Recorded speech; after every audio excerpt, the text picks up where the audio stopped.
Todėl imkitės visų Dievo ginklų, kad piktą dieną galėtumėte pasipriešinti ir visą atlaikę išstovėti. Tad stovėkite susijuosę savo strėnas tiesa, apsivilkę teisumo šarvais ir apsiavę kojas ryžtus skelbti taikos evangeliją. O svarbiausia, pasiimkite tikėjimo skydą, kuriuo išgirdinsite visas liepsnojančias piktojo strėles. Pasiimkite ir išgelbėjimo šalmą bei dvasios kalaviją, tai yra Dievo žodį. Ir visada melsdamiesi dvasioje visokiojomis maldomis ir prašymais. Ištvermingai budėkite malda užtardami visus šventuosius. Ir mane, kad man atvėrus lūpas būtų duotas žodis, drąsiai atskleisti Evangelijos paslaptį, kurios pasiuntinys esu. Broliams ramybė ir meilė su tikėjimu nuo Dievo Tėvo ir Viešpaties Jėzaus Kristaus. Malonė visiems, kurie ištikimai myli mūsų Viešpatį Jėzų Kristų. Amen. Čia kalbama, kai mes praeitą kartą kalbėjome apie grumtynės. Vyksta grumtynės. Tuo metu vyko grumtynės. Tai paaiškinsiu, kodėl tuo metu. Sako, juk mes grumėmės ne su kūnu ir krauju, bet su kunigaikštystėmis, valdžiomis šio pasaulio tamsybių valdovais, dvasinėmis blogio jėgomis danguje.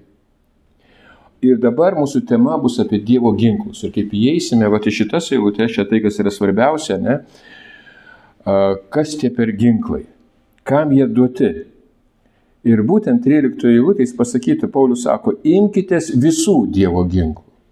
Bet dabar, įsivaizduokime taip, Dievas ir ginklai. Jam reikia ginklų, jam nereikia Dievui, jis yra Dievas. Bet sako, jisai suteikė tuo metu tiem tikintiesiems ginklų. Kodėl? Čia yra paaiškinimas, kodėl. Kad piktą dieną galėtumėte pasipriešinti ir visą atlaikę išstovėti. Yra pikta diena. Ir mes šiandien galvojame, taip, mūsų gyvenime irgi yra piktų dienų.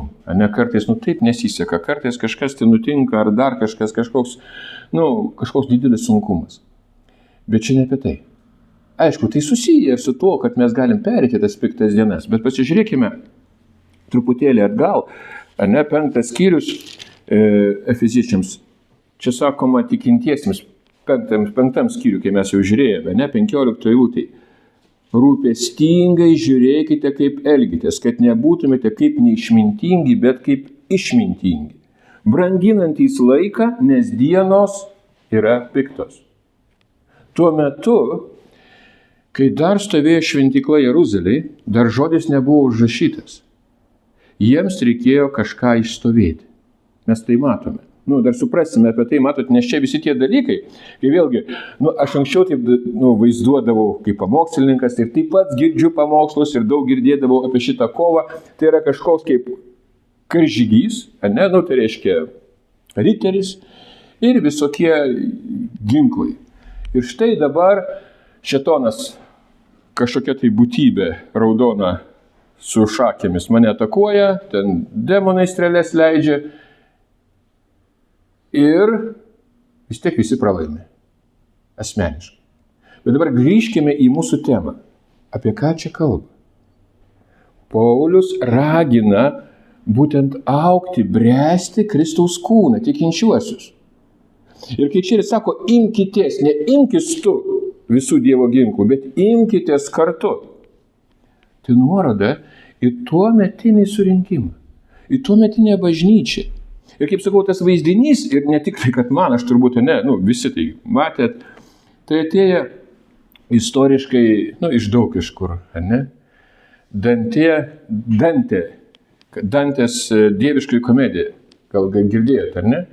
Ten aš neatsimenu 13-14 amžiuje veikalas, viduramžiais, ir ten jis toj poemai nusako apie būtent didžiulės tas pakopas, kaip yra pragaras, skaistykla ir dangus. Ir ten aš nežinau, ten 8 kažkokie tai žiedai, ratai kažkokie pragare, ir ten pagal nuodėmes, kiekvienas kažkur tai žemiau, aukščiau. Bet mes suprantame, kad laiškas Efeziečiams visiškai kalba apie kitą, priešingą dalyką. Kalba apie malonę, tu išgelbėtas malonę, ne darbais. Ir ta malonė veikia tuo metu tikinčiuosiuose, aišku, veikia tuo labiau dabar. Mes ir prieisim prie šito. Bet taip pat Ir jau, čia mes sakysim viduramžiai, čia gal kažkokia tai, kažkokia religija mums primeta, tai paprasčiau. Man kaip jau mano gyvenime tai buvo, man pakliuvo knyga, aš nežinau, ar skaitėte, gal jūs, Franko Perečio knyga, jeigu išvertus lietuviškai Šio amžiaus tamsa, arba dabartinė tamsa. Iš anglų kalbos, iš rusiškai Timavija Kasivo tokia knyga. Neskaitėt, ne? Ne. Ir gerai, kad kodėl? Ten kalbama, aš kiek atsimenu, ten apie kažkokį tai amerikiečių pastorių, kažkokio nedėlėje bažnyčiai, ir jisai kovoja su dvasinėmis blogio jėgomis. Ten demonai, angelai, jam atsiveria tai, paskui visas pasaulis, ir toj knygoje ten, didžiulė tokia kova. Tai yra įdomu, tai yra taip holivudiška, bet ką sako Paulius, ką sako Biblija? Apie tai nekalba. Pažiūrėkime tame kontekste. Supraskite, kas vis dėlto, žiūrėkite dar kartą, mes kovojam su kunigaikštystėmis valdžiomis, šio pasaulio tamsybių valdovais, dvasinėmis blogio jėgomis danguje. Ir nekūniškai kovojam, taip suprantame, sako, ne su kūnu ir krauju. Dvasinės blogio jėgos danguje, ne žemėje. Kas tas dangus? Ir kas ta valdžia? Tai vėlgi, su kuo krikščionis kovoja? Dabar pasižiūrėkime į Jėzaus gyvenimą. Tai kada jisai jau buvo suimtas, Luko Evangelijai, nesuimtas, bet jau atėjo jo suimti. Ką jisai tuo metu kalba? Luko 22 skyrius. Ir čia tokia įdomi situacija. 49 eilutė. Esantis su juo matydami, kas bus, paklausė viešpatie, gal mums kirsti kalavijų. Atėjo suimti. Tai reiškia valdžios žmonės, tai buvo, tuometinė religinė valdžia. Ne? Bet religinė valdžia turėjo ir politinę galę. Jie galėjo suimti jį. Taip? Ir vienas iš jų smogė vyriausių kunigo tarnui ir nukirto jam dešinę ausį. Čia mes matome, kaip Petras padarė. Ne? Nukirto, jis buvo uolus, ar ne? Ir kovojo jau su kūnu ir krauju. Bet pažiūrėkite toliau. Jėzus sudraugė, liaukitės, gana, ir palietęs tarno ausį išgydė jį. Ir dabar šitam Luko Evangelijai pabūkime šiek tiek. Tomis mintimis. Kova ir Jėzus. Kaip tai dera? Čia, sako, duota visi Dievo ginklai laiške Efeziečiams. Va tai pirmai bažnyčiai, kuri buvo pastatoma ant apaštalų pamato. Taip? Ir čia šitoj pusėje Jėzus, dabar, Evangelijoje, kuris sako, ateikite pas mane, aš jūs atgaivinsiu, aš esu romus, nuolankios širdies. O čia ginklai. Kažkaip lyg tai nesiderina.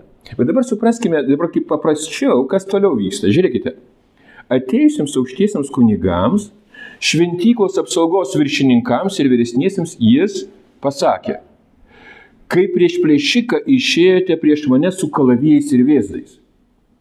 Jis kalbėjo ne su politinė valdžia, tuo metu jis kreipėsi į būtent išrinktosios Dievo tautos, su kuria buvo sudaryta sandora Senam testamente, atstovais. Jie buvo elitas, jie buvo vyriausiai tuo metu. Jiems buvo duota valdžia netgi teisti. Bet sako, jūs ką darote su kalavijais ir vėzdais prieš mane?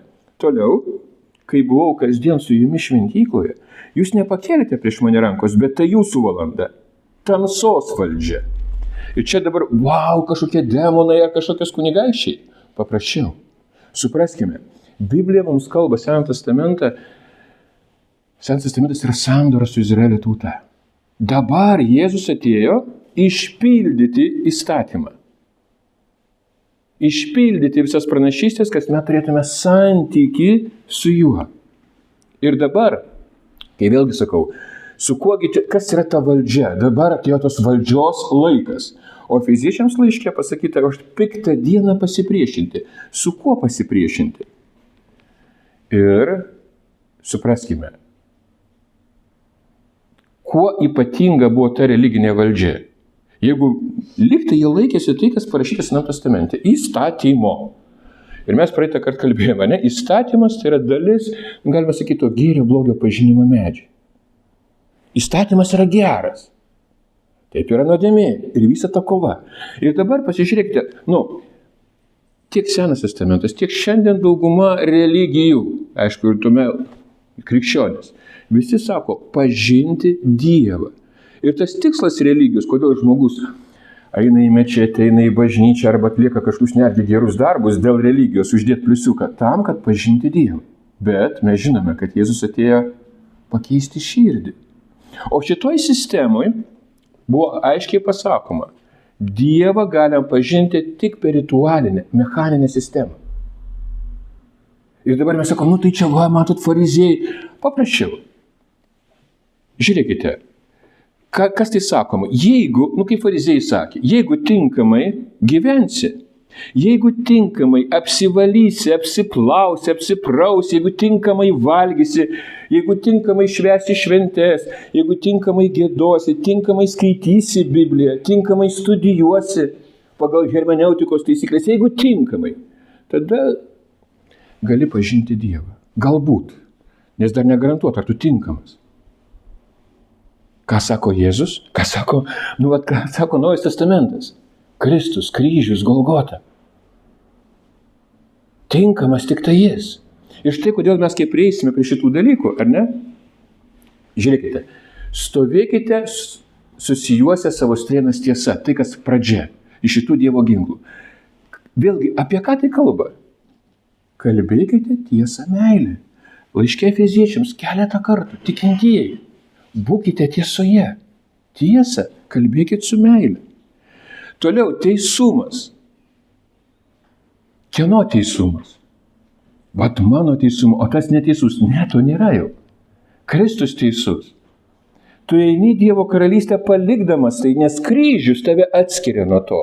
Būtent tikėjimas, o kas ir toliau yra apsevęs kojas, pasiruošti skelbimo taikos evangeliją. Pas tave gimsta noras gyventi ne dėl savęs, bet dėl Dievo ir dėl kitų.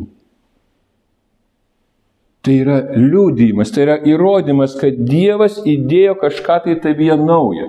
Anksčiau tu gyvenai taip, gerą, blogą, dabar tu trokšti jau gyvybę.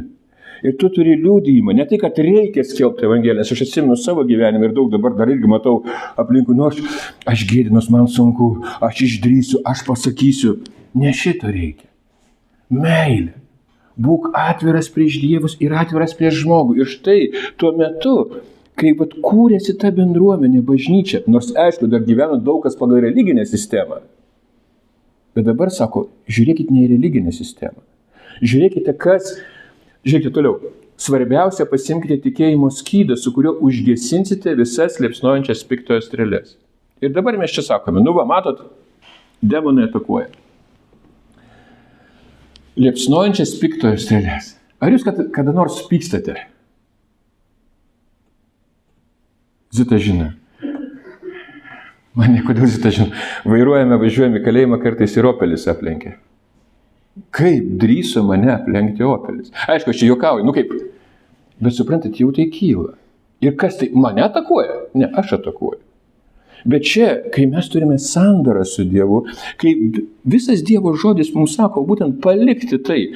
Pasižiūrėkime, dar grįžkime į Efeziečiams 4 skyrių. Visame tame kontekste, vėlgi, kaip mes kalbame, kas yra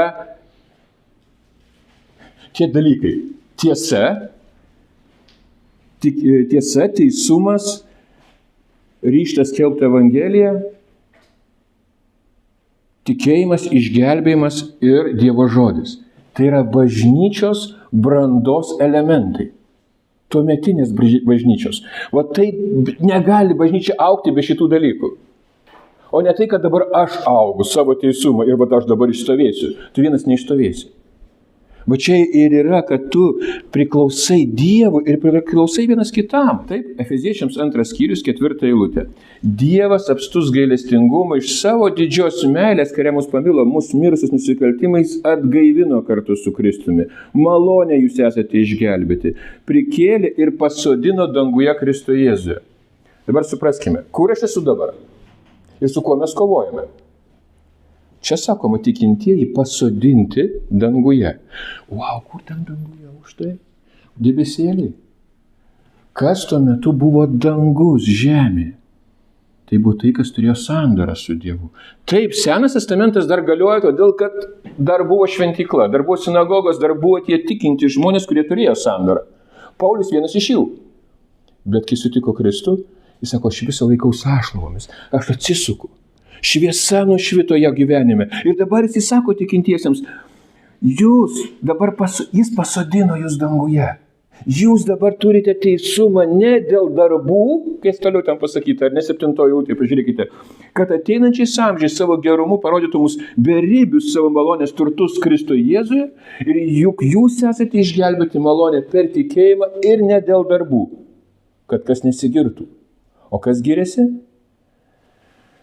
Tai religinė sistema, mechaninė, kuri tuo metu gyveno ir kuri leido strėles. Bet matote, ar šiandien mes su to kovojame? Kažkiek taip. Suprantate, aišku, jau tai nevyksta danguje kova. Bet kaip nevyksta? Taigi kova pastovi. Vėlgi, ar man labai baisu, kad opelis mane aplenkė? Suprantate? Ar man baisu, kad kažkas mane tenai pažemina? Taip, tai būna sunku. Bet aš nelieku tame. Aš nelieku tame piktume, nes strėlė taip, jinai šauna. Bet kas vyksta? Kas yra mano tikėjimo skydas? Tai yra Kristus. Jis jau viską padarė. Ir tas pats su tiesa. Kalbu tiesą meilę. Kodėl? Todėl, kad toj tamsoj valdžioj, ta tamsos valdžia, kuri Jėzus sako, dabar šitas metas. Jau dabar šito meto nėra. Dabar Dievo valdžia. Todėl kaip tai Dievo valdžia, aplinkui tiek daug blogio? Manyje, Kristuje, sako, jinai karalystė tarp jūsų. Ir pasižiūrėkite, laiške Kolosiečiams, kas įdomu, tie patys principai kalbame, ar ne? 1 skyrius, ir čia Paulius ragina, toj maldoj, sako, ar ne, apie ištvermę, apie džiaugsmą, ir dabar 12-13, dėkotume Tėvui, kuris padarė mus tinkamus paveldėti šventųjų dalį šviesoje. Kur ta dalis? Šviesoje. Toliau, kuris išlaisvino mus iš tamsybių valdžios ir perkelė į savo mylimojo sūnaus karalystę. Tamsos valdžia ir perkelė. Ta iliustracija labai gerai matosi, kai būna žmogus fiziškai kalėjime. Tai tamsi vieta. Ir tu išeini į laisvę. Bet paradoksas tas, kad kartais kalėjime žmonės yra laisvesni negu laisvė, taip vadinamoji laisvė. O kas yra nelaisvė? Būtent kada aš gyvenu, jeigu aš tinkamai darysiu, jeigu aš tinkamai melsiuosi, jeigu aš tinkamai apsivalysiu, tinkamai švęsiu šventės ir taip toliau. Va tada žmogus pasigauna nelaisvę. Jis negali to įvykdyti, nes jis gyvena nuodėmės mirties įstatymas. Ir tas kalėjimas. Ir kaip čia pasakyta, žiūrėkite toliau, perkelė į savo mylimojo karalystę, ar neperkelė? Aš tikiu, kad perkelė. Tai pasakyta Dievo žodį.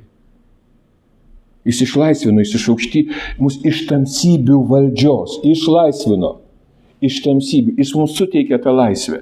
Ir dabar, kaip Paulius dar aiškiau, ne tai, kad aiškiau, bet tas apibūdinimas visam kontekste, Romiečiams laiške 7 skyrius, 14-15, 7 skyrius visas kalba apie tą pavaldumą įstatymą. Paulius sako, kaip apie save ir kaip sako ir apie Adomą.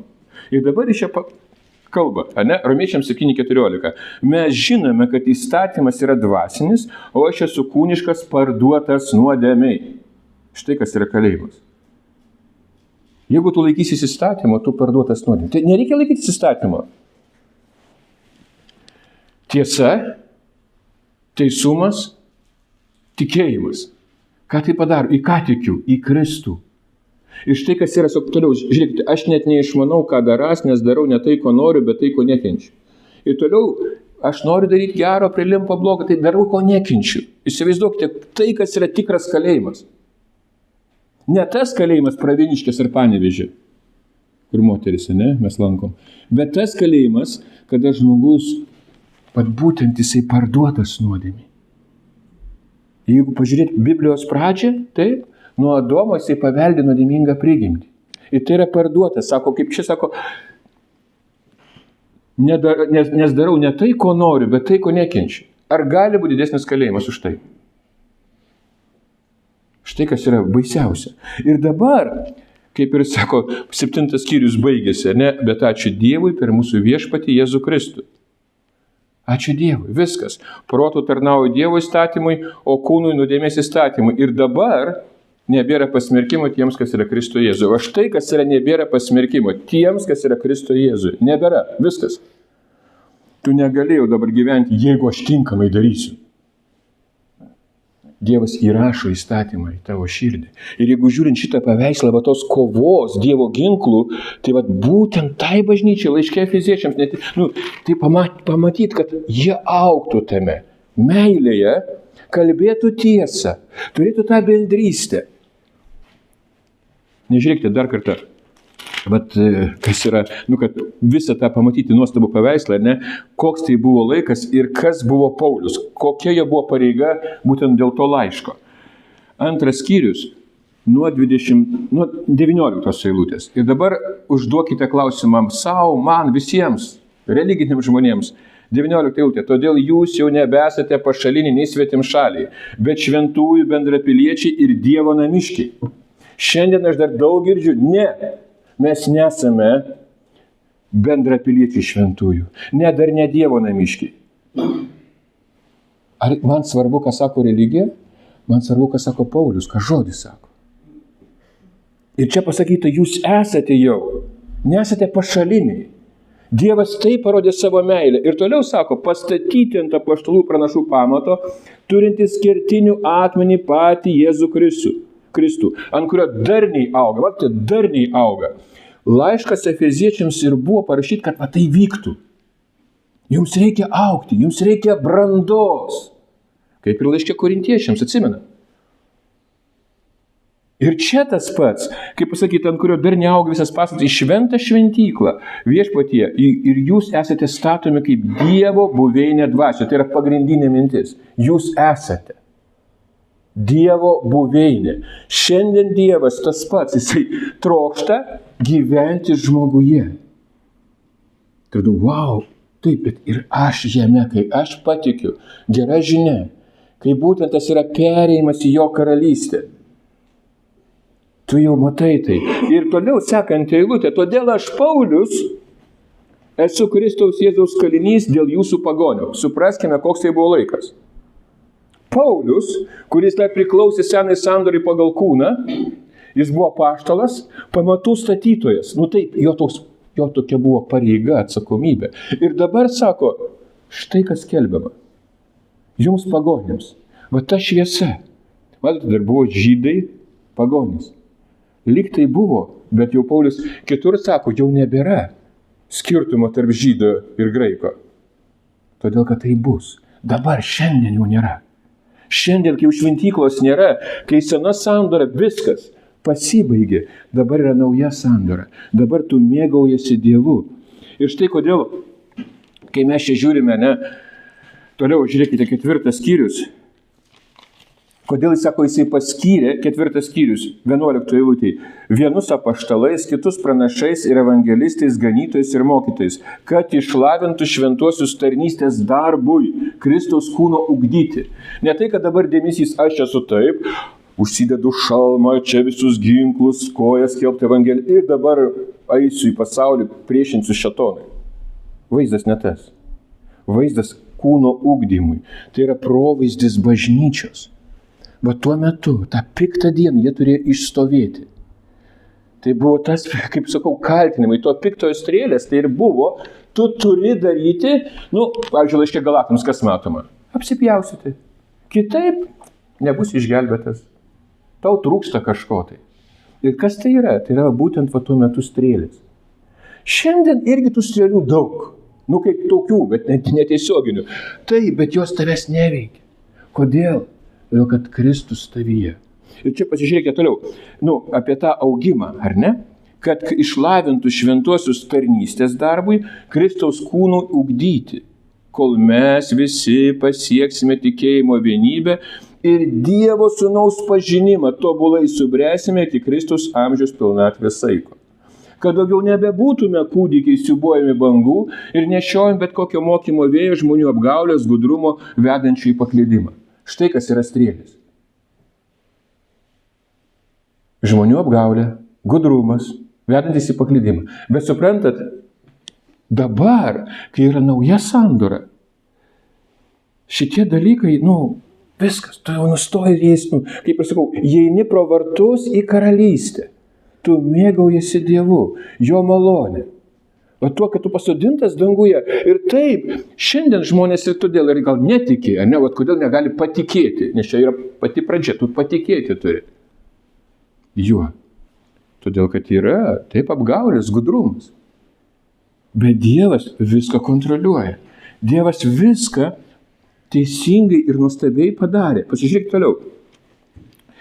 Dabar gerai. Kokia išeitis? Yra strėlės, yra šaudimas.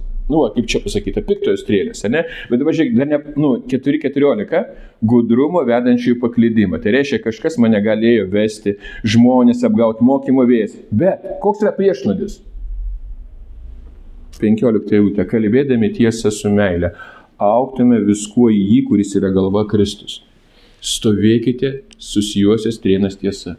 Tai yra tas pats. Ar suprantat, ar matot paveikslą? 4, 5, 6 skyrius kalba apie tai. Susijuosti strėnas, tai kalbėti su broliu, su sese Kristumi. Jokūbo laiške parašyta išpažinti savo net nusikaltimus. Tai kokie tie nusikaltimai? Taip, jeigu kovoju, aš kažkas ne taip, išpažįstu, kalbu. Aišku, dabar nesakau apie tą sistemą kažkokią, tai kaip aš turiu išpažinti. Tai natūralu. Tai Dievas veikia tavyje. Iš tai, kas yra tiesa, teisumas, ryžtas skelbti Evangeliją, tikėjimas, išgelbėjimas ir Dievo žodis. Tai viskas kartu. Tai yra ta malonė. Pasižiūrėkite toliau. 4 skyrius, 29 eilutė. Joks bjaurus žodis ten neišeina iš jūsų lūpų, bet tik tai, kas gera, kas tinka ugdymui ir teikia malonę klausytojams. Ir neliūdinkite šventosios Dievo dvasios, kurią esate užantspauduoti atpirkimo dienai. Dabar žiūrėkite, strėlės, taip iš tikrųjų, strėlės, suprantate, tas dabar jeigu bjaurus žodis ten neišeina. Išėjo, ką daryti? Dievas mato. Dievas mato tavo motyvą. Suprantat, jau nemoralizuoja. Net tas moralizavimas ir yra pagrindinė piktojo strėlė. Įeiti santykius su juo, tu darai viską iš meilės. Meilė mus valdo. Bet jeigu tu pradėsi, tas negerai daro. O žiūrėk, tas turėtų kitaip elgtis. Ką aš darau? Savo teisumą. O čia pasakyta, teisumo šarvais apsivilkę. Šarvai teisumo, tai jau tai yra Kristaus kūno ta dalis. Ir matote, kaip apaštalai, kaip mes skaitėme, 4 skyriaus čia nuo 11 eilutės, ir visa kita, tai buvo tas augimas. Ir tuo metu Pauliaus širdis tiesiog degė noras, kad jie būtų sustiprinti. Tas pats kaip ir korintiečiai. Ten korintiečiai atrodo, kokie buvo moralūs, matei tenai su pamotė kažkas, tai santykiai buvo, ten ne apie moralumą tema. Tema buvo susiskaldimas. Tas super dvasingumas, kai žmogus turi savo kažkokį tai teisumą. Čia nieko, nežiūrėk, jis ne taip daro. Ir jeigu aš taip sakau savo širdyje, vykdau teismą. Mes esame iš tikrųjų tikintieji žmonės, karališka kunigystė, teismas yra, bet visiškai kitas. Dvasinis? Teisė, teisingai. Bet kaip teisingai? Dievo žodžio šviesoje, tai reiškia mano santykis su juo. Ir tada, kai tu teisingai teisi, tai teisi tas žodis, bet suprantat, tu niekada nematysi krislo. Nes rasto tavyje taip pat nebus. Bet tu meiliai bendrauji. Ir štai kas yra. Matas, kad tiesa, o kas yra tiesa? Susijuosia tiesa. Tiesa tai yra Kristus. Jis atėjo, jis gyvena manyje, jis gyvena tavyje. Ir štai kodėl aš priimu tą žmogų, tą brolį Kristuje. Ir jeigu net jis dar ne brolis Kristuje, priimu taip pat. Nes meilė, Dievas toksai. Tėvo meilė Dievo, jinai nesibaigia, jinai yra dabar. Taip, kažkada tai, tais laikais, ne tik tais laikais, tas teismas. Reikia teisingumo. Ar skaitėte arba matėte filmą Grafas Montekristas? Girdėjote apie tai, ne? Skaitėte? Diuma. Ir filmas. Ir ten tokia veža pagrindinė mintis. Va, teisingumas turi būti. Ir nugi matai, jis teisingai daro. Bet dabar grįžkime į Bibliją. Sena sandora. Dievas atliko tą teismą. Jis kerštingas Dievas. Ir jis padarė taip, ne ta meilė, nes ta meilė ir buvo jo nuotakai. Bet ką nuotaka darė? Neišpildė, neipaleistuvavo. Ta Babelė. Ir dabar Dievas kaisi, viskas, teismo nėra. Suprantat, jau tas vat aš dabar esu įrankis kaip Montekristas ir turiu įeiti į šventyklą, išvaikyti tenai visus tos pardavinėtojus. Dabar supraskime, kai Jėzus atėjo į šventyklą, tai buvo jo šventykla, ten buvo jo vieta, ten jis turėjo gyventi pagal paskirtį, o buvo pinigai, buvo religinė sistema, jis turėjo tą teisę, bet dar nebuvo įvykęs teismas. Dabar, kai jis pasakė, akmens ant akmens nebelik šventykloje, įvyko, neliko akmens ant akmens. Viskas, nereikia keršyti. Keršto esmė dingsta, todėl kad jau išsipildė. Ir dabar pasižiūrėkite, laiške Korintiečiams, ten yra nuostabus vaizdas, bet kas tas, kova ir kas mus, gali žudyti, ar žudo, arba mes žudome. Na, aišku, mes nežudom tikinti žmonės. Tai paaiškinsiu. Žiūrėkite. 2 Korintiečiams 3 skyrius. Čia apie tinkamumą. Ar mes tinkami tam, būti Kristaus kūne, kaip sakėme, bendra paveldėtojai su šventaisiais. Ir čia pasakyta, 2 Korintiečiams 3 skyrius nuo 5 eilutės. Ne todėl, kad būtume patys tinkami, ką nors sumanyti, tarytum iš savęs, bet mūsų tinkamumas iš Dievo. Dievas tave sukūrė tam, kad jis gyventų tavyje. Tai jo tikslas. Pati pradžia. O koks čia tikslas, čia taip, mes Dievo valios ieškam. Va, Dievo tikslas. Ir toliau sako, jis padarė. 6 eilutė, padarė mus tinkamus būti naujosios sandoros tarnais. Dabar žodis tarnai, mes turim gerai suprasti, jis skiriasi Senojo testamento tarnystė ir Naujojo testamento tarnystė. Senojo testamento tarnystė buvo sudaryta su kuo? Su žydais. Abraomo palikuonys, ten taip toliau, levitai, iš 12 giminių ir taip toliau. Bet jinai visiškai skiriasi dabar. Pažiūrėkite, kuo skiriasi. Ne raidės, bet dvasios, nes raidė žudo, o dvasia teikia gyvybę. Kas žudo? Raidė. Ar matot? Šiandien galvoju, žiūrėk, ten kažkoks eretikas yra, ten tas, o ten, žiūrėk, amoralumas, o ten homosetina, ten dar, palaukit, raidė žudo. O ne, matote? Raidė. Moralizavimas. O ne tai, kad, ten žmogžudystė. Mes praeitą kartą kalbėjom, o kuo skiriasi apkalba, išdidumas nuo žmogžudystės, kartais net blogiau atrodo. Kada tu supranti, kad būtent tą eilutę, kad visi nusidėjo, štai, tas Hitleris, tas monstras, dar kažkas, esu aš. Ir kad jinai pas Kristų nebelieka šito. Jis išoperuoja tą širdį, jis padaro tai. Ir štai kaip mes matome, tie visi dalykai, kaip susidėlioja, ar ne? Štai kas yra skelbimas ir evangelija, pasiryžimas taikos evangelija. Kokia evangelija? Taikos. Nes toliau pasižiūrėkite, raidė žudo, o dvasia teikia gyvybę. Jeigu mirties tarnystė išraižyta raidėmis akmenyse buvo tokia šlovinga, kad Izraelio vaikai negalėjo pažvelgti Mozei į veidą dėl jo veido šlovės, kuri buvo praeinanti, tai kiek šlovingesnė bus dvasios tarnystė. Ir kada bus? Čia gal kada nužengs kažkokie angelai, kai bus tie spaudai, kai čia viskas... Ne. Žiūrėkime į kontekstą. Žiūrėkime tiesiai šviesiai. Bus Naujas testamentas, naujoji Jeruzalė. Nes yra 2 Jeruzalės, yra 2 kalnai, nedaugiau. Sinajaus, Sijono. Ir dabar mes jau prieiname. Jau atviras tas sostas, jau tu gali prieiti ir bendrauti su Dievu tikėjimu. Ir jeigu tu patikėjai, tu jau perėjai. Bet jeigu dar galvoji, bet čia daug... Taip, strėlės tos yra. Tos šaudo strėlės, tai yra religija. Bet jeigu tu jau turi tos šarvus, viskas, tikėjimo skydas, jau šarvai teisumo, ką gali padaryti? Kas gali atskirti nuo jo meilės? Niekas. Tu jau tai turi, tu tai pergyveni. Ir tas tikėjimas, suprantame, pagal žydus, ne?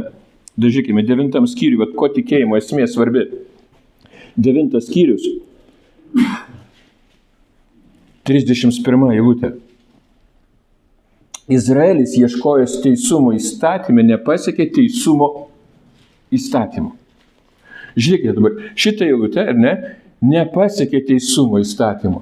O čia sako toliau, strėnas tiesa, ne, susijuoskite, apsivilkę teisumo šarvais. Teisumas pas žydus buvo toks paprastas standartas, šventykla ir turi tinkamai aukoti, tinkamai švęsti šventės, taip toliau. Bet dabar per Kristų jis tave padaro tinkamu. Ir toliau pasižiūrėkite, kodėl, dėl įstatymo čia klausimas, kodėl Paulius klausė? Todėl, kad jie ieškojo jo netikėjimu, bet įstatymo darbais. Jie užkliuvo už suklupimo akmens. Kas tas suklupimo akmuo? Jėzus Kristus. Tas pats, kuris sako, palaiminti vargšai dvasia, palaiminti tyraširdžiai. Ateikite pas mane, ateikite, aš jūs atgaivinsiu, aš esu romus, nuolankios širdies. Ir mes galvom, va, koks Jėzus, dabar jau tavyje tai yra. Nes tavo teisumo nebelieka, jis išoperuoja. Ir toliau, kai parašyta, štai dedu Sijone suklupimo akmenį, papiktinimo uolą, bet kas įtiki nebus sugėdintas. Kur? Sijone. Ir mes čia galvom, ai, čia kažkada bus. Yra. Įvyko. Yra naujoji Jeruzalė, yra tas Sijonas. Ir tada, kada tu tai tuo gyveni, pasižiūrėkime toliau, Romiečiams laiške, 10 skyrius, 17 eilutė. Taigi tikėjimas iš klausimo, klausimas iš Dievo žodžio. Ir čia žiūrėkite, tikėjimo skydas, taip? O ten toliau parašyta išgelbėjimo šalmas ir dvasios kalavijas, tai yra Dievo žodis. Ir čia žiūrėk, tikėjimas iš klausimo, klausimas iš Dievo žodžio. Bet aš klausiu, argi jie negirdėjo, kaipgi ne. Po visą žemę pasklido jų garsas ir jų žodžių iki pasaulio pakraščių. Kieno tai garsas? Kas čia to, apie ką čia kalba? Čia kažkaip taip metafora. Čia Izaja pranašystės išpildymas. Šiandien tai, kas Efeziečiams laiške, jau tapo tikrovė. Suprantat, va tas teisumas įsigalėjo. Ir tai, kai mes matom teisumas įsigali, prisiminkime psalmes ir vieną iš psalmių 19. Čia yra nuostabi psalmė, aišku, paskaitysime pirmas 5 eilutes.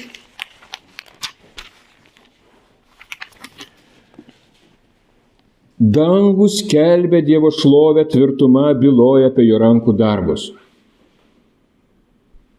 Pirmą kartą, kai skaičiau šitą psalmę, dangus, viskas byloja, ne tik tikri dangus,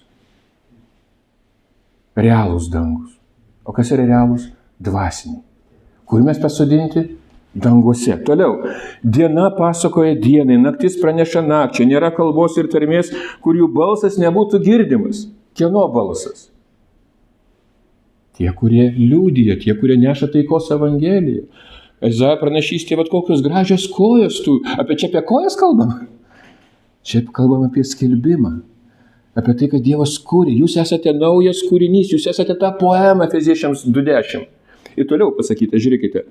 Per visą žemę sklinda jų garsas, jų žodžiai iki pasaulio krašto. Jis saulėje pastatė padangtę danguose. Kas ta saulė? Kristus. Sekant eilutė, ji džiaugiasi, kaip išeinas ir iš savo kambario jaunikis, kaip karžygys, bėgdamas taku ir taip toliau. Kas tas karžygys? Efeziečiams 6 skyrius. Tas nuostabus vaizdas. Tai, ką mes matom Kristuje. Tai yra Kristaus kūnas. Žemėje. Ne tai, kad aš dabar kovosiu čia, suprantat, su tais demonais, su šakėmis raudonais. Ne apie tai.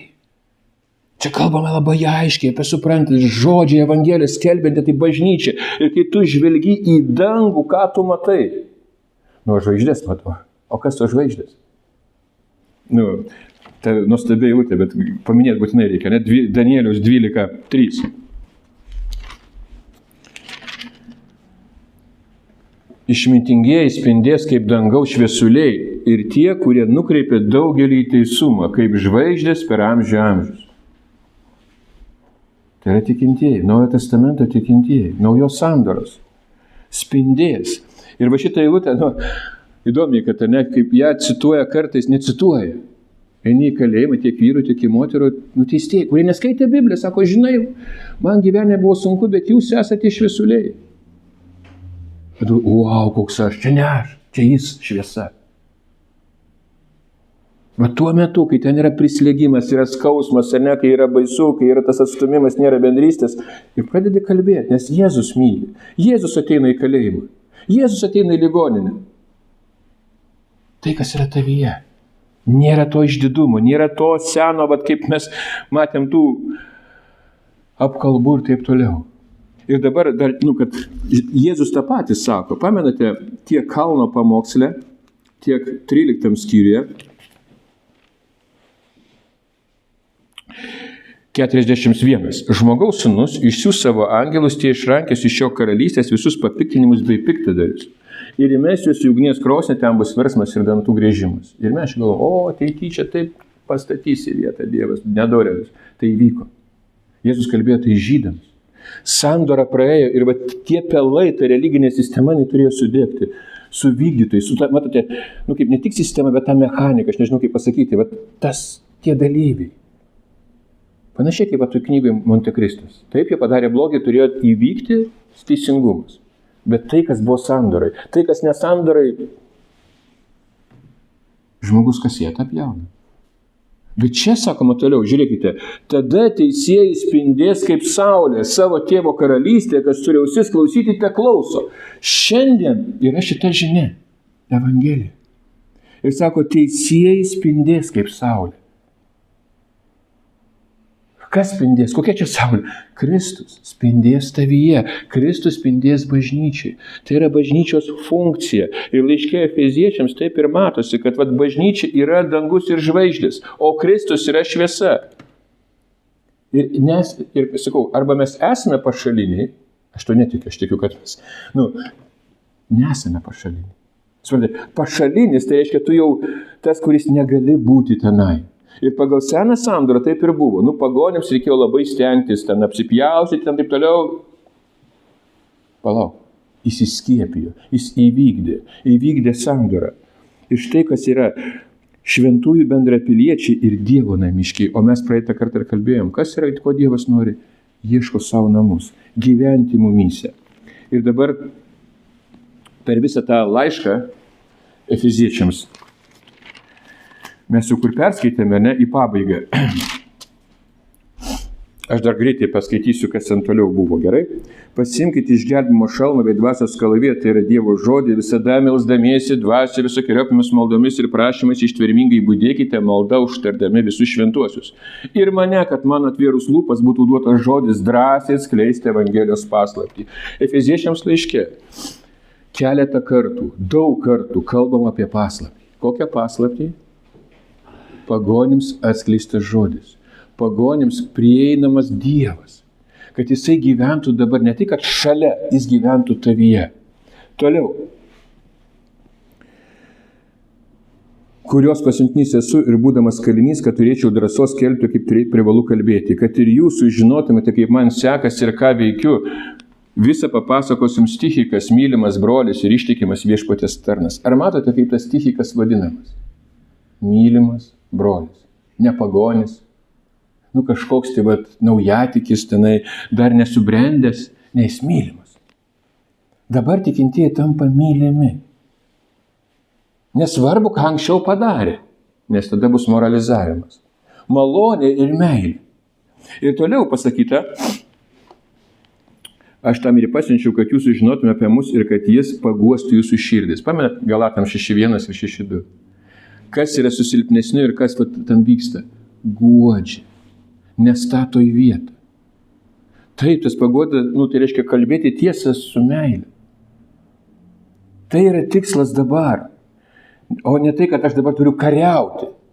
Tas karas įvyko. Aišku, tai mūsų gyvenime yra tam tos kovos, bet tos kovos vėlgi, tie principai, vėlgi strėlės pradėti nuo savęs. Ką aš leidžiu? Ką aš kalbu? Ir dabar šitą mūsų eilutę, pasižiūrėkite. Broliams ramybė ir meilė su tikėjimu nuo Dievo Tėvo ir viešpaties Jėzus Kristus. Malonė visiems, kurie ištikimai myli mūsų viešpatį Jėzų Kristų. Amen. Čia yra pabaiga laiško Efeziečiams. Bet šita pabaiga labai dažnai, anksčiau aš taip darydavau, bet ta kova, čia tas dėmesys į tą ginklus. O čia yra, tarp kitko, čiagi netinka su kova. Bet supraskite, tos piktos dienos, kai įvyko teismas, įvyko Dievo kerštas, įsiryjanti ugnis, atėjo malonė. Kai Dievas kūrė 6 dienas, kas 7 diena buvo? Poilsis. Tai yra malonė. Sako, broliams ramybė, šalom.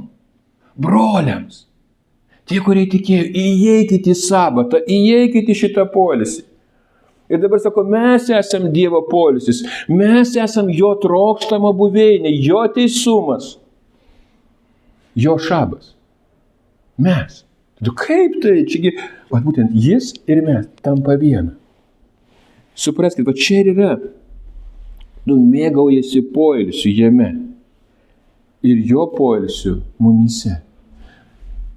Matote, malonė visiems, kurie nuoširdžiai myli. Šiandien, gal sakysiu, daug kas nemyli nuoširdžiai. O aš galiu keisti? Jau ištraukė teismą. Įvyko. Aš tikiu Kristumi. Aš tikiu jo veikimu. Aš tikiu, kad jis dabar kalba. Matote, kaip ir čia mes, dar truputėlį tokia viena pastaba, ne 17 eilutė, kaip mes kalbame apie dvasios kalaviją, tai yra Dievo žodį. Ir čia lyg tai užsibaigė, bet sakinysgi neužsibaigė, visada melsdamiesi dvasioje visokiojopomis maldomis. Ir galvoju, aš turiu visą laiką melstis. Kas yra malda? Bendravimas su Dievu. Tu bendrauji su Dievu, bendrauji su broliais Kristuje ir turi tai, aišku, tai tu meldiesi, bet tu jau toj padėtyje kokioji? Malonė. Broliams ramybė, su meile. Ramybė, tai kaip sakau, įeini į santykį ir į tą poilsį. Todėl ką, nieko daryti nereikia. Tu mėgaujasi. Ir tu darai net ir kartais sunkius dalykus, matydamas Kristų. Ir tai yra nuostabu. Mėgaujasi poilsiu jame. Ir jo poilsiu mumyse, kaip Jono Evangelijos 17 skyriuje, atsimenate, ne, kad jis paruošė mums tą vietą. Ir paruošti. Ir jau tai paruošta. Jo malonė. Mes pasodinti danguje. Ir štai kodėl malonė visiems, kurie ištikimai myli mūsų viešpatį Jėzų Kristų. Pabūkime maldoje, gerai?